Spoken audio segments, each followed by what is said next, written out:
Morning, guys. Welcome to Coffee Chat. Absolutely delicious. I'll tell you what, guys. First sip, come out, share with you in the morning. I'll tell you, guys, I cannot wait. Some mornings, of course, to come out and start my coffee chat because that's when I get my first sip of coffee. I literally come out here majority of the time and I share that first sip with you guys. So, hey, know that you're special. You mean something that if I'm willing to do that, that's for sure. Wow, I'll tell you what. Well, guys, we're getting ready to actually head out here, so that's why you don't see me normally in my... Actually, another thing that I should share that I never usually do. Most times when I come out, excuse me, and I'm doing my coffee chat, I am still in my PJs when I do it, believe it or not. I got my black, t-shirt on, and I got my PJ pants on, and I just come out with my slippers, and I do it. Now, today I'm all dressed because, hey, we're going to be heading out. We're going to hit the airport there, going back home to Texas from California, and boy, did we have an amazing time out here and did all the things we needed to get done and met some really great people. And hey, Drew, I'm giving you a shout out right there to you. Was really able to connect with one of the supporters of the channel in a big way. And Drew is just an amazing guy. What a genuine soul. And it was great to have some time with him. So really enjoyed it out here in California, but truly can't wait to get back home.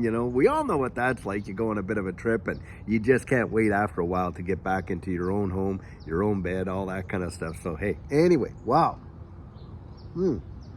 Well, guys, I'll tell you what, boy, has this Ripple Swell really taken off. And one of the big pieces of news coming out of it is that on-demand liquidity and Ripple payments is now available not only in Africa and in Australia and in the UK, Middle East, and that type of thing, but it's able to be utilized between these various countries. And guys, do not minimize that. A lot of people are going to read that. It's going to go like that right over their heads, not really see the impacts, but the impacts of this is big. This is big news because you're not just talking about on-demand liquidity domestically and stuff like that and sending this and that, but to be able to utilize that network interchangeably. Guys, what are we talking about there? We're seeing the forerunner of what XRP will be as a bridge asset between various countries, central bank, digital currencies, literally bridging those gaps and getting rid of what, guys? Nostro Vostro. So this is a big piece of news. And guys, I cannot wait. I think we're going to hear a bunch of stuff come out of this Ripple Swell conference in a powerful way that's really going to impact this whole XRP ledger and the XRP space and all that. It is going to be truly amazing. Now, something else.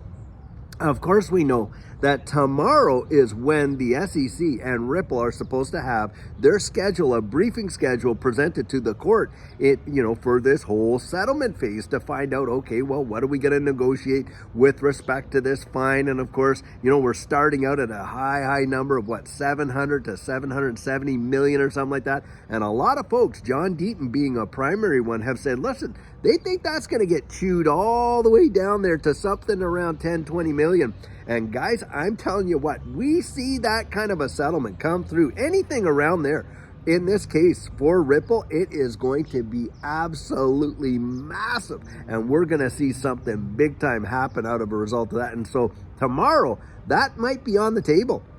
And we're going to see what the briefing schedule is. Now, if they can't come up with one or haven't been able to agree on one, well, then the court's going to appoint it. And if the court appoints it, boy, I'll tell you, I think they're going to be right on them like flies, like bugs on poo, because, of course, they want to make sure that this whole thing gets ironed out. Because the actual fact is, the court system really wants to see Ripple and the SEC hammer this thing out on their own. And that's why they're mandating these settlement talks between them. That has been a court-ordered deal. And guys, don't think that the court doesn't have an interest in these guys trying to work this out amicably rather than see the whole thing get dragged out through the legal system, because they do.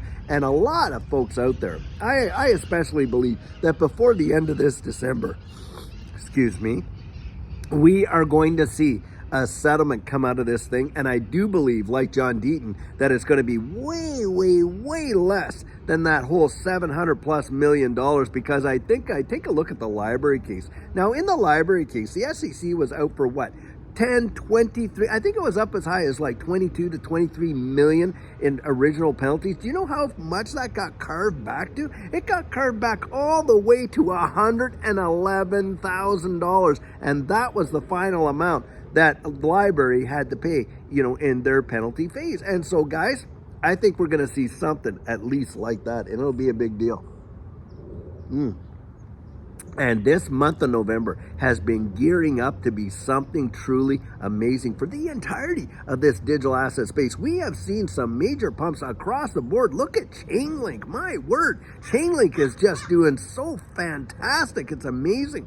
And of course, another one, Cardano out there is posting some pretty big gains. And of course, we're seeing XRP do some phenomenal stuff. Now, I saw someone in the comments said, oh yeah, well the XRP, the price is falling. It's just falling. And I had to laugh because the reality is we're up there at that 73 cents.